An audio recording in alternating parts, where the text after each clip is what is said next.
Sometimes it's very peaceful.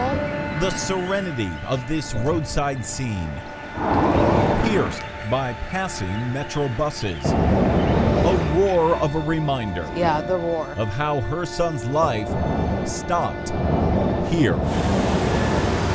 Sometimes it's pure anguish and sadness. Line 344. The anguish first came thundering through on August 17th. Metro's own cameras capturing it. Route 344, rolling past the Cliffside Terranea Resort. One passenger boards and heads to the back. This bus driver is behind the wheel, and seconds later, 24-year-old Dylan Lupia is along the road. Then, impact, a fraction of a second after this frame. Inside, the windshield shatters, showering debris.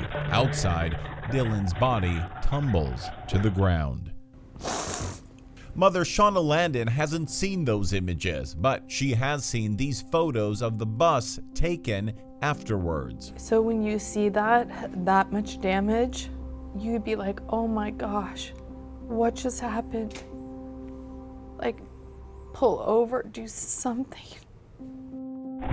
But the driver did not pull over. He continued to the next stop, and even before inspecting the damage from the outside, he stays inside the bus and calls dispatch. One of these transients up here through the mountain roads up here in Palos Verdes decided to go in ahead and toss a bottle at the windshield of the bus, and the right windshield rather is completely shattered. Is everybody on the bus okay?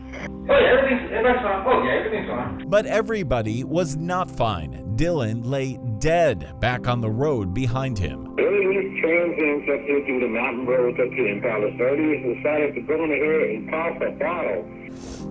Like no emotion. Oh yeah, everything's fine. Yeah, I'm angry.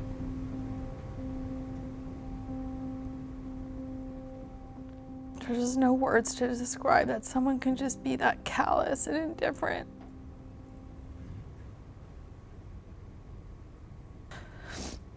I just saw those pictures. There's no way you don't know with that kind of impact. These are the very images of the driver during the actual impact, right here. And nearly 20 minutes later, these are the images of him still in the bus, 0.8 of a mile away as rescuers race in. Look at all the sheriffs going by. Now all they need is the helicopter to show up. Boy, I'm gonna feel wanted. Oh, here go paramedics. Wow. That you can say that you just think that this was something that was thrown at the bus and it was vandalism, when clearly, when you look at the pictures, it's not possible. When the LA County Sheriff's Office interviews him, in their report, deputies say the driver said he saw Dylan, but said Dylan, quote, lunged at the bus without warning. The driver said he moved left more to clear him and believed Dylan threw something, possibly a liquid-filled bottle. The report adds, at no time did the driver think he struck Dylan. It was a full 12 days later that investigators called the driver and then asked why he didn't stop for nearly a mile. The report says he feared for the safety of himself, his passenger, and further damage to the bus, and was following MTA policy. When the detective asked the driver how he was doing, the report says he was having difficulty sleeping at night, consumed thinking about the incident. The report ultimately concluding Dylan is at fault for running into the roadway. But LASD says the investigation is still ongoing. Should he have stopped? He should absolutely have stopped. If we strike someone and do not stop, that's considered hit and run. Is it criminal? I believe so. Should he be charged? I believe so. Family attorney Robert Barta believes the bus driver knew exactly what happened. He's admitted to actually having seen Dylan. Dylan was struck. He's lying in the road to the right of the bus, clearly visible from that mirror. The bus driver is shown to look over. Does he look like he knows he hit someone? No, he doesn't even. It doesn't even look like he knows something damaged the bus. So how do you explain that? Does that exonerate him? I don't believe so. I do have questions about how that could have happened, how they could have left Dylan just lying there on the side of the road. Board member Janice Hahn is herself trying to get those answers. Are there any public comments? From Metro's own investigation. You've seen the video. I have.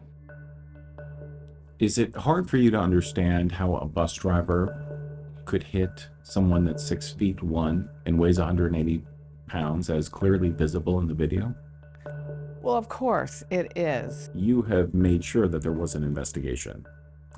Do you know the results of the investigation by Metro? I do not know the results of that investigation. It has not been shared.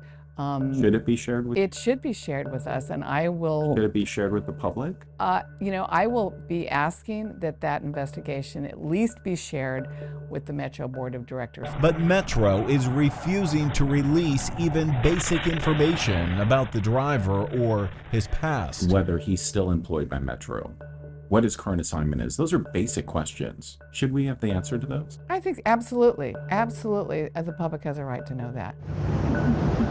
Through public records, though, we have learned this isn't Metro's first bus-related death or injury.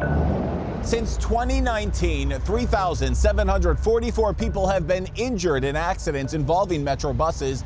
21 people have died. 21 Metro bus-related deaths since 2019. But just yesterday, after voicing their displeasure with our story promotion, Metro says it researched the very numbers they themselves had given us weeks ago. Have died. And hours before air have now revised that number of deaths down to 14, now claiming 7 deaths were only, quote, witnessed by bus drivers who were not involved in accidents themselves. Good morning, Mr. Chair and board members. CEO Stephanie Wiggins oversees all Metro operations, including Metro Safety. But she refuses to speak about those numbers, Metro's safety record, or its policies and procedures after accidents. It is a critical issue. Issues at least one director has serious concerns over. I mean, 1 death seems like a lot to me. Every time I look at this spot. And changing her 1 death. This is where my son was last seen. This is where his body was. Into the last death is what mother Shauna Landon is now living on. I truly believe Dylan is here. And here she wants answers. He's my son. And so he deserves answers. And I don't have the answers still.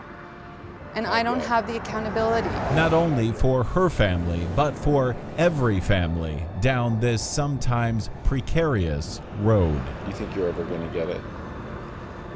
I don't know. That's up to Metro. That's up to the bus driver.